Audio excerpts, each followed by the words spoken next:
Hello. Sorry if I'm not as articulate as I could be. It's weird to see you guys in person. I am kind of interested in the wordplay, specifically Charlie, because I've seen the most of you online, but also Candice. But I'm afraid I have nothing to ask. But specifically Charlie, a lot of the wordplay you use, and a lot of the sources that you draw on, like the statistics, you're very good at just ramping off statistics and throwing them into the person that you're arguing. I was wondering, where do you collect your sources, and do you make them easily accessible? Of course. Would you like to name an example that I can cite for you now? I don't question that the things that you're saying are factual. It's more how they are phrased and how they are put to us.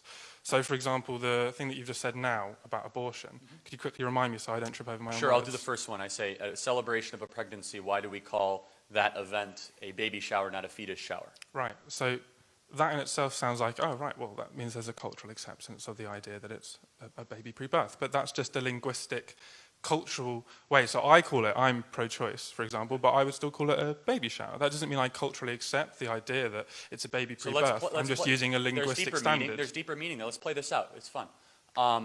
So if the individual that has the baby shower decides right after the baby shower to have an abortion, what is that inside of her called? I don't want to do this, if that's all right. I don't want to do abortion. I know, but you see all of a sudden your argument can I use a different up? example if abortion is kicking up too much dust? Say that again. Can I use a different example Sure, of a fact? that's fine. Okay, that's so fine. Perfectly fine. The first thing I saw with you in was your political debate with Hassan. Yeah. That was the first thing I saw of you. And you said, you'll probably still remember it, but it was that the worst 10 cities in America were run by Democrats. Yeah, the poorest, most murderous. Yeah. Right. So I looked it up because I wanted to read up on it, and there wasn't a source in the video mirror I'd seen. And that was correct. But it was also correct that of the top 10 cities, most of them were Democrat. And across the board, on average, most cities are Democrat. So the fact that you took it out of the entirety of the fact, which is that most cities are Democrat, the top best cities are Democrat, and the worst cities are Democrat, and you chose to only say that the worst cities are Democrat. Top best cities are Democrat? Well, so he means the most he means the wealthiest. In the same way that, yeah. So the study that I found that mirrored your statistic said that. So cities tend to be more, urban areas tend to be more to the left, just as they are. But when Republican mayors are actually allowed the chance to govern, the results are remarkable. And so let's juxtapose cities versus states, or even if you want to extrapolate what my argument was really talking about. In the laboratory of democracy theory, which we all believe in, which is when certain states are allowed to have juxtaposed policies and contrast against each other, you see huge differences. So the most prosperous, most job-creating, most entrepreneurial states are ones with Republican governors and low-tax, low-regulation type policies. And there is a correlation between the most murderous, the most dangerous, and the most honestly hopeless areas, and Candice grew up in one of them, are almost always dominated by Democrats. But when those Republican policies are actually allowed to be instituted, those communities turn around quite quickly. So. And another one was that you said, I think it was the life expectancy in Cuba was 15 years lower than that in the United States. Yeah, if the government doesn't kill you, right. Right, democide. But I looked it up as well, and I found there was no information on that. And in fact, the Google definition, which draws on, it cites many different studies, and it fills it all in and it pulls it all together, and it chooses the most reasonable response that's backed up by facts and logic. It said that it was actually a year older than the US. So how do you, especially point. When you're I think it's called galloping, when you're throwing so many points in a debate, do you not think it's unfair and unreasonable and maybe at points even manipulative to be phrasing things in a certain way that might be, when beyond scrutiny, it's like me who had to Google all of these statistics, which pan out to be not as obtrusive and anti-left as you say they are? Do you not think that's at the worst incompetent, and at the best incompetent, and at the worst malicious? So you're entitled to your own opinion, not entitled to your own facts.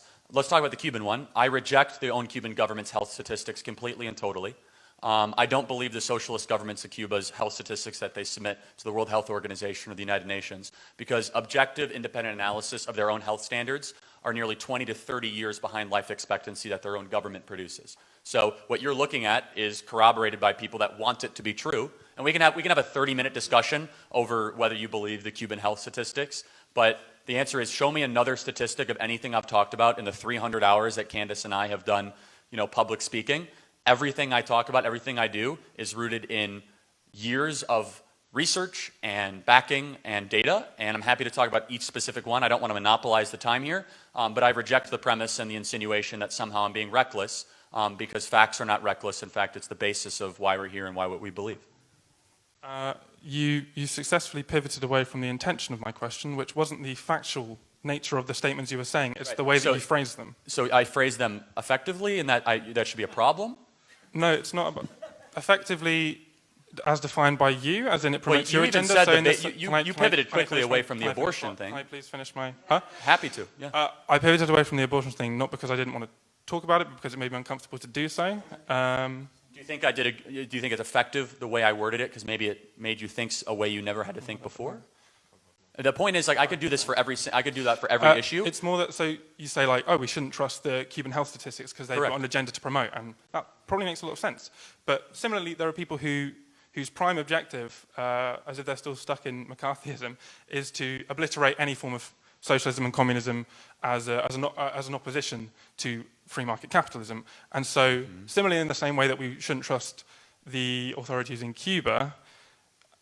If the root of this is capitalism versus socialism, is there an example where socialism is really thriving and worked as a concept? This is what I don't understand. It's weird to me when people come up to this discussion and it's like, at your core, you're just defending socialism, defending Cuba, defending, what are you defending? That's not the root of my question. I get what you're saying is phrasing things in a way that maybe aren't fair, because you could find something on the internet that maybe supports communism and socialism. That's essentially what you're saying, right? No, you're mischaracterizing me, actually. Okay, how am I mischaracterizing you? You're mischaracterizing me because you've generalized what I'm saying, which is that I've looked into talking points that Charlie's raised. I've found the exact studies that he's referenced, and know that they do because they actually mirror the things that he's said verbatim. So they're cited. And So I do use studies, is what you're saying. I never said you didn't, Charlie. I'm not sure where you're coming from. That's why I'm saying I'm not mischaracterizing you. I get what you're saying. You're saying, Charlie, he's saying that you say facts, but there are also alternative facts that would maybe present socialism and communism in a better way. You're saying it's unfair because of the way he's saying them, not because of... Because from what I'm getting, you're saying that he's... That's called a debate. Yeah, essentially what you're saying is he's too good at presenting his argument. Because you're saying... No, let me finish. You've just said, you went and looked over the things that Charlie said, you found them to be backed by studies, which would mean they were factual, so he's not lying, he's not mischaracterizing or using wrong data. Let me finish. You've been allowed to talk for a while now. And then, but the way he presents him in an argument when you say he's galloping maybe make his opponent afraid to talk. I don't know what it does basically to them. However, to argue with himself. The bottom line is you're saying Charlie's using facts. I don't get how that can be a disagreement. That Charlie uses facts in his arguments. You're saying that he's not presenting other facts that would defeat his debate. Yeah. So you're basically saying he should do also the job of Charlie Kirk and whoever's debating him, which is just ludicrous. In the same time. That's essentially what you're saying, is that Charlie should say, okay, you should look at a socialist country and say Venezuela people are killing their pets to eat food, etc. However, in this situation, they had really good weather and it was sunny, etc. I don't understand how you want him as one side of I'm going to finish. And by the way, another good use of this time would have been if you actually had the alternate facts and just debated Charlie. Just said yes. Instead, while you were here, as opposed to debating the concept. There's no point having your own opposition without actually getting the facts yourself to come and debate, rather than saying he uses facts too well. Yeah. Final point, and I'll let my attorneys answer the rest of the question.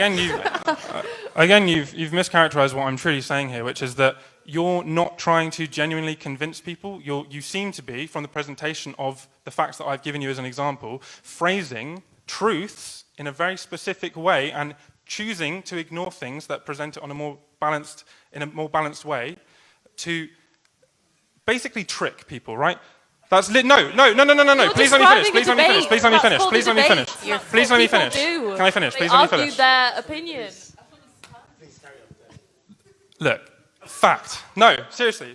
Hear me out, man. Facts are unfair. Facts, right? Facts don't care about your feelings, right? Facts are objective statehoods, right? But the way that you choose to present them, right? It's like saying if a statistic is 68%, you can't just rearrange the 68 to say 86, right? Hear me out, because that is just lying. You could rearrange it to say 32, no? You could rearrange it to say 32, the other way around. Those are both factual statements. If you say 68%... Do I need the mic? I can hear me. Oh, sure.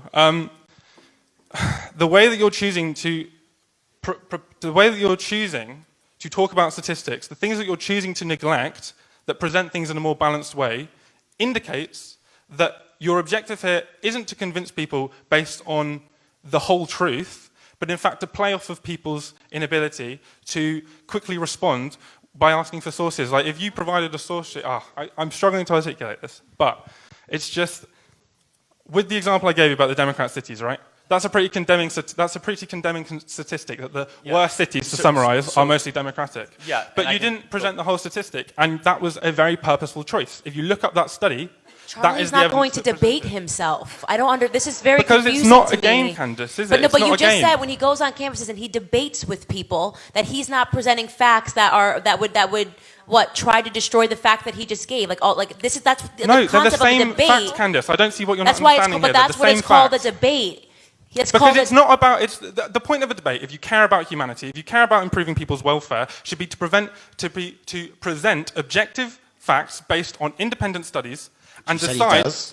which is what Charlie does, but choosing to neglect the entirety of the factual statement. Okay, I think this is right? now turning into like a Yelp review of Charlie Kirk, and I'm not really getting Because the he's point an of it. influential man, and his practices, and I get everyone's it. practices I need to be get it, but I'm scrutinized, saying and that yours this are is- semantically I wish you deceitful. actually had. closing, though- I wish you actually would just debate Charlie. That would, I think, would be more Yeah, productive in closing, for everybody I do here. appreciate you coming up and saying this. I will issue a challenge to the world. Anyone can come prepared with any hundreds of pages of documents to debate me, and I wish them well. Thank you.